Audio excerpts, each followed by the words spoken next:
WhiskyJason here, whiskey from the viewpoint of an American in Germany tasting rare and exotic whiskeys.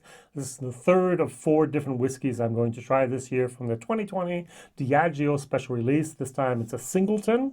This is a 17-year-old single malt Scotch whiskey from the Speyside, and it's from the Dufftown distillery in natural cask strength.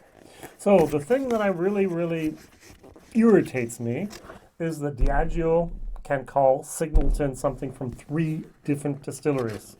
Singleton is a brand, not the distillery. So we have, first of all, Glen Ord. I think that goes more to Asia. Then we have the Dilution, which goes more to the North American market. I might have just confused the 2 of those. And then we have Dufftown, which goes more and more here towards the European market. So we basically in Europe got a whiskey that we can get anyways, more or less. 55.1% ABV, 119 euros and 50 cents is what I paid for it. And this is whiskey base number 164435. And the very special thing about this, of course, is the wood that was used. It was entirely used or entirely matured in refill American oak hogsheads. So hogsheads are becoming rarer and rarer the longer we get away from the 80s, 90s, and 2000s. Why? Oh, there's a couple of reasons. Number one, what they used to do is they used to take an American bourbon barrel, use it once, and then actually collapse it, put it in a container with all the staves, and then send those staves over to Scotland. Speyside Cooperage, a great place to go. I've been there. It's fantastic watching these guys actually raise up the barrels again new. They would actually take the staves from 5 bourbon barrels, 200 liters, put them into 4 barrels, give them new lid and a bottom, and then have 250 liters. Now, the thing is, workmanship is expensive. Cooperage is very expensive. And so what they do now is they put a couple 100 barrels into a container, send it over there, and just leave it. We use more and more palletized warehouses anyways in the States, and Scotland has now adapted. So they also use the same type of palletized warehouses. So you won't even have the bunghole on the side anymore. You'll just have it on top and everyone's happy. Except for the traditionalists that like to have the barrels rolled around and done in that manner. So the bottle is very interesting. It looks like a little bit of an oversized aftershave bottle for me. Even the bottle will have a blue hue in here, so you can't really see the color of the liquid. The yellow of the liquid plus the blue gives me a little bit of a green touch. Here what we have is salmon. So here you have a salmon at the top, and down at the bottom, of course, you have a salmon as well.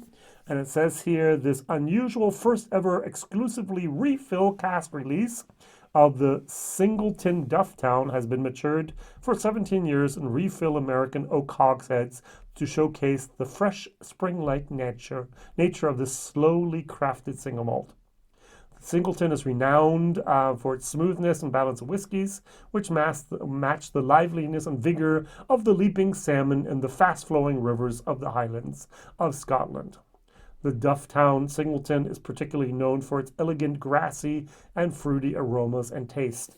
I still didn't get the connection between this whiskey and the salmon. So it says here it's lively and vigor. So the smoothness and balance match the liveliness and vigor of the leaping salmon. All right, marketing. And what I don't get either are the berries here. We have blackberries and raspberries on the same branch. All right, good. Lush spring expression, sweet and grassy. First release from exclusively refill casks. All right, on the nose, I like this. This is a very nice whiskey in the nose. I get a nice malty honey sweetness, no nut, a little bit of wood, a tiny little bit of a lemon peel. I'm looking over here. What did they say? The mellow aromas mark this as a classic Speyside malt, blah, blah, blah. With a first sweet impression of honeycomb, okay, honey, and beneath a floral note of dry grasses with hints of fruit on an earthy base. The texture is creamy, smooth, and coating, while the taste sweet, rich, and perfectly balanced. There's a warming, dry finish with a peppery spiciness. Anytime you have the word peppery, it's going to be a little bit hot. And of course, by 55.1%, it's going to be a little hot. Cheers. I do like that nose. sunflower seeds. That's what I'm getting here. Sunflower seeds roasted in a honey oil. Nice. Cheers.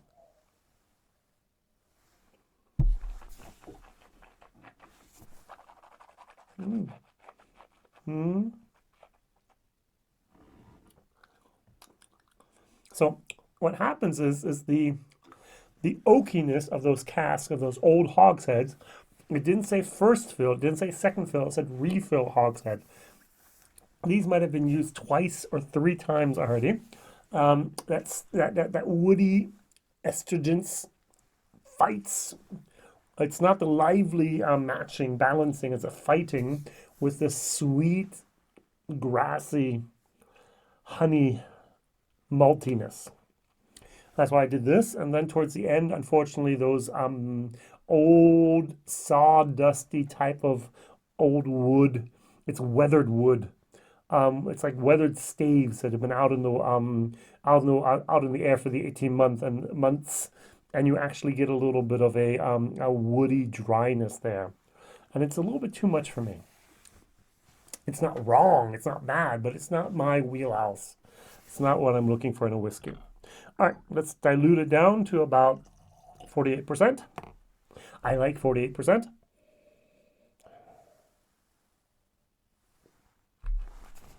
Mm. Mm.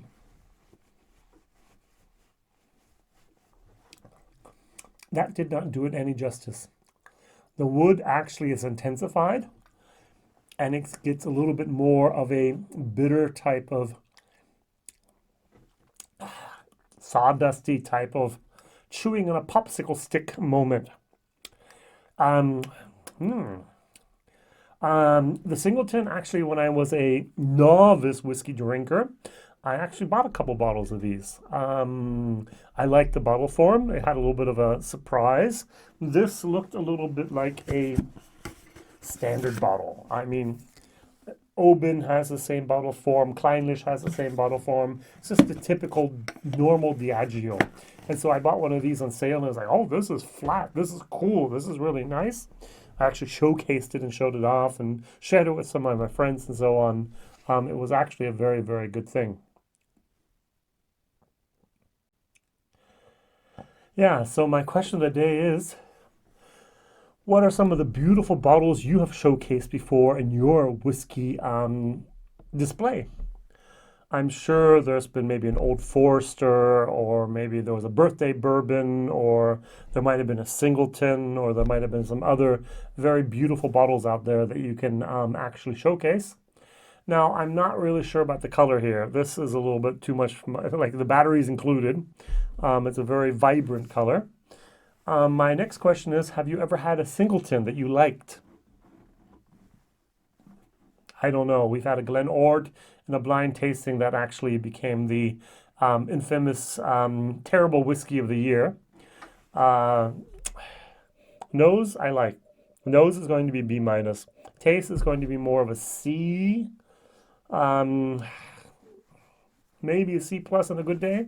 And value for money, it's 120 euros. That's a lot of money to pay for a whiskey, even if it is 17 years old and also here cask strength. I'm going to give it a D for the value for money. It's just not worth it, in my opinion. Go buy something else. Go buy 3 bottles of Clynelish. Go buy 3 bottles of Oban 14. You're going to enjoy those much better. Go buy 3 bottles maybe of Glen Scotia 15. I don't know if you get 3 bottles, but 2 bottles at least of Glen Scotia 15. Much, much, much better, in my opinion. I know they're all between 40 and 46%, and they're not cask strength, but hey, it's very difficult to get anything at cask strength from Scotland, from Diageo, and you're not going to pay an arm and a leg for it. Thank you very much for watching. Please like, please subscribe, please hit the bell if you'd be so kind. You can actually see my videos here a couple times a week. Depends on when I do whiskey that is rare and exotic. What is my definition of rare and exotic? No one else has done an English video about it so far.